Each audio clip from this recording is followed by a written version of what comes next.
What's up, YouTube fam, and welcome back to another video from the Kimberly Posse channel. I hope we're all doing fantastic today.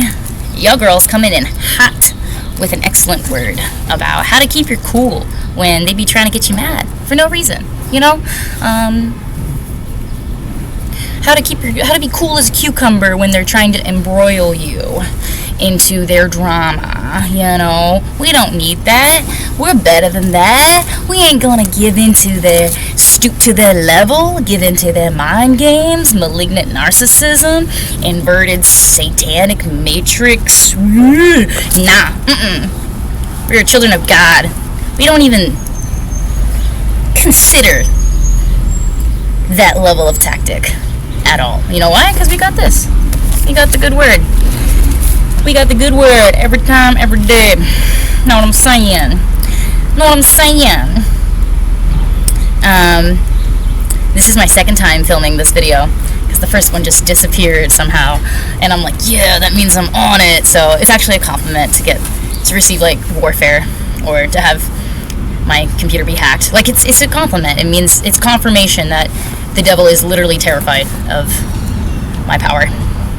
So that's cool. Feels good. I ain't scared. You know what I'm saying? I got God in my cortisone. You know what I'm saying? Know what I'm saying, baby?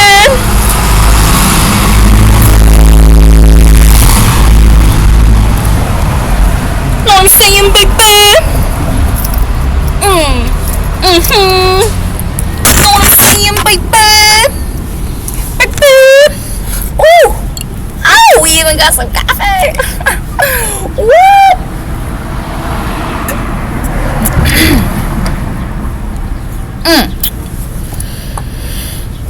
So, how do we stay cool as a cucumber, even though other people are trying so hard to get you to get mad with them because they're upset about something in their life? How do we stay cool, calm, and collected when people are intentionally provoking us, i.e. gaslighting us, the devil's games, deception, confusion? How do we stay cool? Well, we can refer to the wonderful book of Proverbs. I know I'd be telling you guys I'm really excited about this book because it's full of wisdom, and God is so faithful. He is so faithful. So, for example, this morning I was brushing my teeth, and this was a situation where I could have easily let the enemy rope me in, but I stayed cool, man. I stayed cool. Cooler heads really do prevail. It's true. That's why it's a saying. And I'll tell you the exact experience I had personally this morning. I was brushing my teeth, and really off guard. Was really taken off guard by this, but the girl who I hung out with for one day, when I was on the 4th floor. They accommodated me because of my knee injury for the 1st floor. So first 2 nights I was on the 4th floor, and that girl that tried roping me into her drama this morning her bed was across from mine on the 4th floor. So we got to know each other for a tiny little bit. But the day that I came in, she was venting to another girl about how somebody took her makeup bag and she lost thousands of dollars of makeup. And I think that'll be okay. And I was like, man, that really sucks. Like, I'm sorry, I've lost makeup too. It's not a good feeling. But here's a lock. I have an extra lock for your locker so nobody can take your stuff anymore. And then literally 48 hours later, I'm brushing my teeth. She comes in on my floor, 1st floor, and starts out with going, hey, and I literally think that she's happy, like, because that sounded happy. And then I was brushing my teeth and I saw her, and I was actually kind of happy to see her. I thought that maybe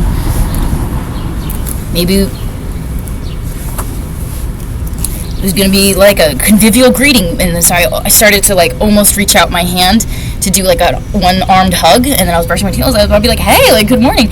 But then I didn't do that because all of a sudden she just leans into my face and goes, where the is my makeup bag. And then I was like, whoa, don't talk to me like that. And then she goes, yeah, okay, well, I am. And then I was just like, let me just get these molars cleaned back here. Let me focus on me. Good heavens. I don't know what you was trying to do. But then she storms over to my bed and then busts open my locker and starts shifting through my stuff to like see if she can find the makeup bag. And I'm like, I don't even wear makeup, so, and I gave you the lock to your locker. Why would I? You know, I wasn't even gonna go there to have to defend myself. That just is taking energy away from me that I could much easily keep in my space and in my spirit. I don't need to ever defend myself or explain myself when I'm not taking anyone's makeup bag, you know what I'm saying? And that was the thing that she was saying the first day I came in here. She was accusing other girls of taking your makeup bag. I just don't, no one knows where your makeup bag is, lady. So I was just like brushing my teeth and I was like, God, please help me know how to handle this. And then I hear her like shifting through my stuff, and I was like, she wants me to come over there and get physical with her and get in her face and energy match her. And I was like, I'm not even gonna do that. Like I was like, whatever. Like, this is a rage. She's acting out in rage, and I'm not gonna give into this, you know. And I was just like brushing her teeth. Like, this is awkward. And then the other girls in my room were like, who are you talking to like that? And then they kind of started defending me. And then she came back, she's like, whatever, what's your name? Kenny, Cam, Kimberly Ponce? Yeah, well, I'm going to be looking for you. And then I was like, I didn't say anything. And so I'm so glad that I had the chance to read this wonderful book of wisdom, because it literally taught me how to handle this situation. I'll show you which verse. How to be cool as a cucumber during moments of others provoking anger out of us. How to stay the cooler head even when others are trying to get us to bite the bait or get our goats on something. But here we can refer to Proverbs 26 on how God tells us how to handle that. It's Proverbs 26 verse 4. Do not answer anyone stupid according to his foolishness, that you yourself also may not become equal to him. So I didn't say anything. I didn't energy match. I just continued brushing my teeth, and then I moved on to face wash and cocoa butter, a little bit of eyebrow grooming. That's it. That's all. I don't do much. That's my routine. It's simple. It's good for traveling. That's all you need. Moisture. Keep your face moisturized. You know. And so I just finished my routine, but I didn't give into that. And that could have made my day a lot worse, you know, because I didn't deserve to be talked to like that, especially after giving her my personal lock that I've had since 2017. That was a gift to me when somebody was stealing my stuff out of my locker, and somebody gifted me that locker when I was upset that somebody had stolen my stuff. When I first moved to New York, that was 2017. I was in Corona, Queens. And yeah, I came back one day after work, and all my shit in the locker was gone. And then some lady who was traveling from like Japan or something, I don't know exactly, I think it was on the subway, but she saw how upset I was about that. And she's like, here, this is a lock, and it's a special kind of lock. It's a very nice lock. It's called Monty B. Bell, and you need like a card, and then it's like a different kind of lock. It's sophisticated. And I gave her that lock, and then for her to come at me 24 hours later to accuse me of stealing stuff, it's like people who just want to start shit, you know. So we really just gotta rise above, be the cooler head, cool as a cucumber, and not give in. Don't give in. Don't. Especially too, I wanted to say, for those that experience cyberbullying, that is another level of injustice, because they can just say like carte blanche whatever they're thinking or wanting, and type it and then forget it, like, and then just post it or comment, and then it's like negativity on your feed, negativity on your channel, and it's easy to want to think, okay, I can respond and get my stab back in there too, because it's a defense mechanism as well. We want to it's a survival mechanism. We want to protect ourselves and defend ourselves, but understand that that's God's battle. All we need to do is not give in to Satan's games, and it can manifest through people coming at us with provoking and gaslighting and starting drama. You know, I'm sure we all have been there. And God knows that that's what happens with some people. And he tells us exactly how to handle that here with Proverbs 24, verse 9. The loose conduct of foolishness is sin, and a ridiculer is something detestable to mankind. So we don't respond loosely to loose conduct. Respond righteously to somebody with loose conduct, or don't say anything at all. Don't give into it. Don't give them access. Don't energy match. That's really what it is. People want access to your spirit because they're so dead inside. And I hate to say that, but you know, it's a compensation. It's when somebody is feeling bad enough, they will act out because the primary emotion was hurt, was sadness, and that's like coming from somebody making them feel disregarded or devalued or irrelevant, you know. And so when somebody acts out, they're trying to compensate for the attention that they didn't get that was positive, and so it comes out of them, and then it's negative, trying to compensate for the energy that they didn't get that made them feel disregarded or irrelevant or devalued. Hurt people. I know we've all heard that. So how do we respond to that? Okay, well then the Bible says too that how to respond to those in rage is not open yet, is there? I think it is 8 more minutes open. Okay. Yeah. So yeah, the Bible will tell us how to respond to others provoking us. And when other people are hurt, they will try and hurt us. So we can see here in Proverbs 15, verse 18, an enraged man stirs up contention, but one that is slow to anger quiets down quarreling. Let's read it one more time. Proverbs 15, 18. An enraged man stirs up contention, but one that is slow to anger quiets down quarreling. Ain't that true? Ain't that true? So it can be hard to bite our tongue.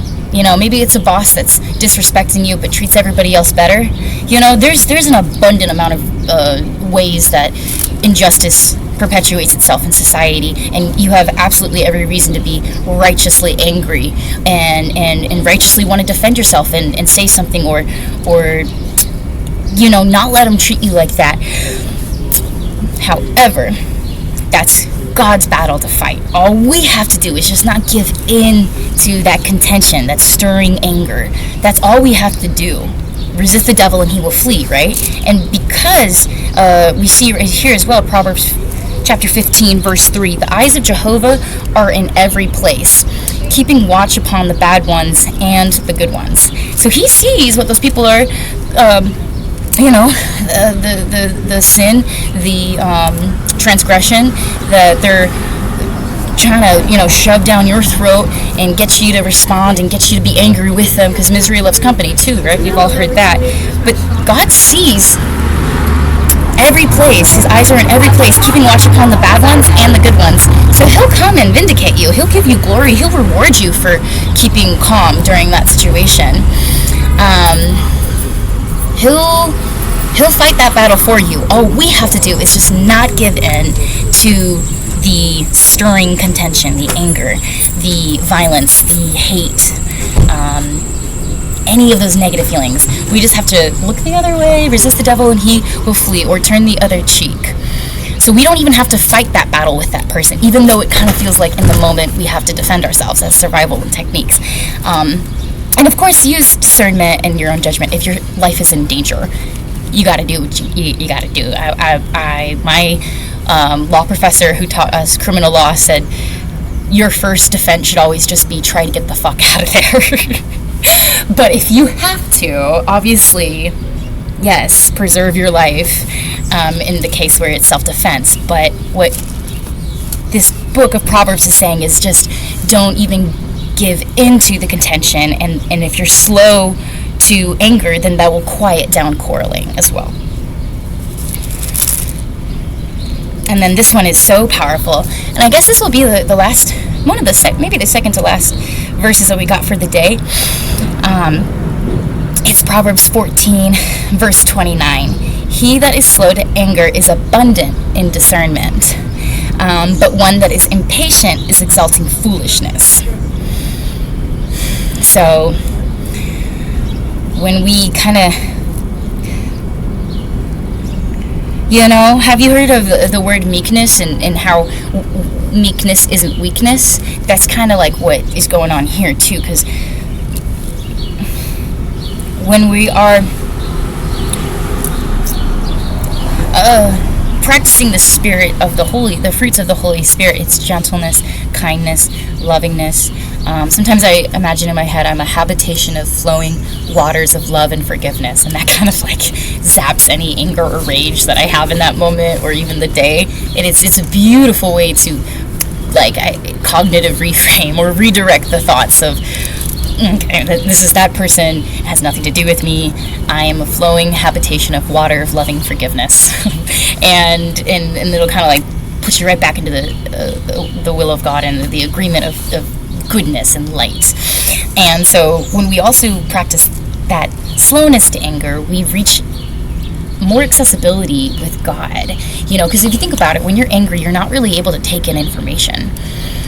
That's why when it's kind of like the worst thing to say to somebody when they're angry is to calm down. That's kind of like the worst thing to say. So especially women, we don't like to be told that. But it's because it's a state of mind. So if we can just refuse that state of mind of anger or temper, and instead be slow to anger, what the benefit of that, the pro of that, the positive of that, is that we're actually more accessible to hearing God's voice as well, which means abundant in discernment. Yeah.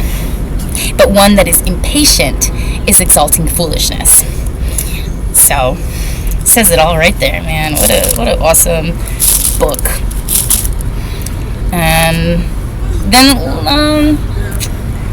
so it's just, I wanted to pick a word that was about how to remain the cool cucumber, the cooler head, even when you're being provoked. How to maintain your peace in the end days. I think that'll be the title. And we gotta know that this is the strongest, most powerful thing we can revert to and read and seek constantly to fill us with the fruit of the Holy Spirit. And so I'll leave you all with this lovely, lovely verse that I love so much. May loving kindness and trueness themselves not leave you. This is Proverbs 3, verse 3. Tie them about your throat.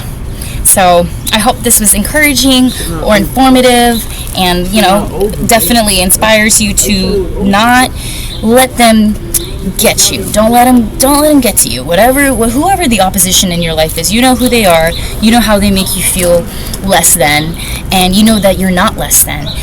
You know that anything that comes out of anybody else's mouth, anything that anybody else, acts out with their behavior, physicality, it's from them. It's a reflection of them.